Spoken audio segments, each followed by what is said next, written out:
के बीच में रूस से सामने आर्थिक संकट वहां पे गहरा चुका है और ये बड़ी खबर इस वक्त हम आपको बता रहे हैं। जी हां, पश्चिमी मीडिया में ये दावा किया जा रहा है कि यूक्रेन पर बम बरसाते बरसाते रूस के बारूद खाने खाली हो गए हैं। तो वहीं ब्रिटेन के रक्षा मंत्रालय ने यह दावा किया है कि रूस ने निवेशकों से $13 बिलियन से ज्यादा का कर्ज लिया है, जिससे वो युद्ध में हथियार और रसद की कमी को पूरा करेगा।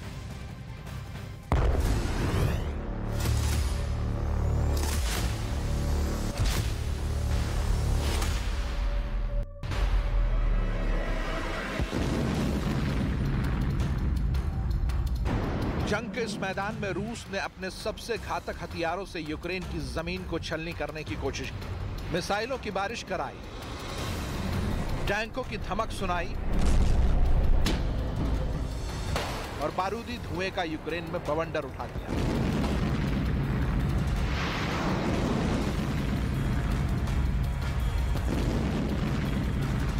पिछले कुछ हफ्ते में युद्ध को धार देने के लिए रूस की सेना ने वो सब कुछ किया जिससे जंग में उसे बढ़त मिल सके, लेकिन बारूदी बवंडर उठते उठते रूस अब कर्ज के दरवाजे पर पहुंच गया।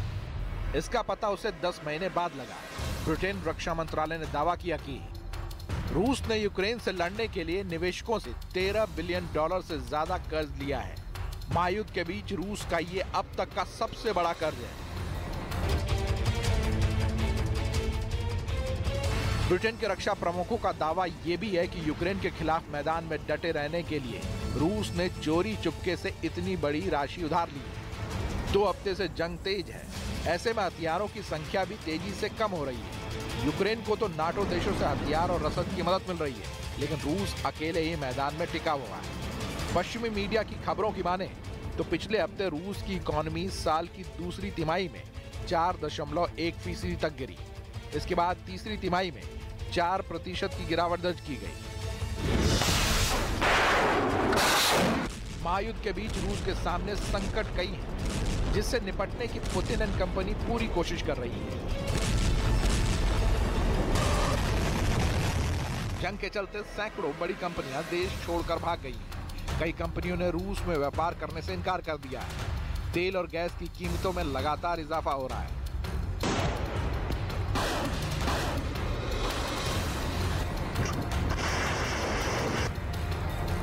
ये इशारा करता है कि यूक्रेन से लड़ते लड़ते रूस का बारूदी खाना भी खाली हो रहा है और खजाना भी कम हो रहा है। बिना हथियारों के जंग के मैदान में टिके रहना किसी भी देश के लिए मुश्किल होगा, भले ही वो महाशक्तिशाली रूस ही क्यों ना हो। ऐसे में अब हथियारों का स्टॉक बनाए रखना पुतिन के सामने बड़ी चुनौती होगी।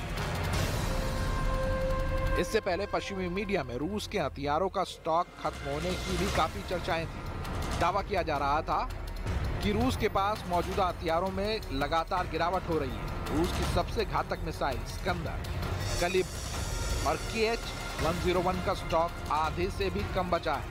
वहीं जंग में इस्तेमाल हो रहा आत्मघाती ड्रोन भी अब कुछ ही बचे हैं।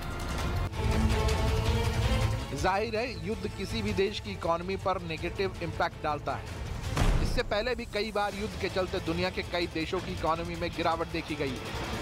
यूक्रेन को घुटने पर टिकाने पर मजबूर करने का सपना लिए पुतिन अपने सारे पैतरे मैदान जंग में इस्तेमाल कर रहे हैं। बारूद की कमी का संकट आने पर वो कर्ज भी ले रहे हैं और साथी देशों से मदद भी।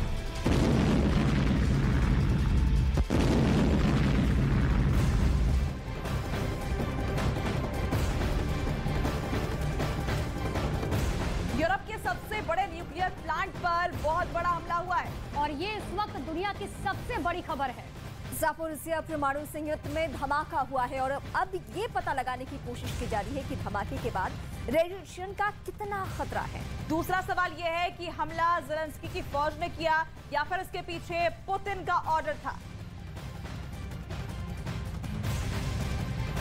तो धमाके के बाद रेडिएशन का खतरा बढ़ता ही जा रहा है। ये बड़ी जानकारी आपको दे रहे हैं। हम धमाके के आरोप पर वार पलटवार लगातार जारी है।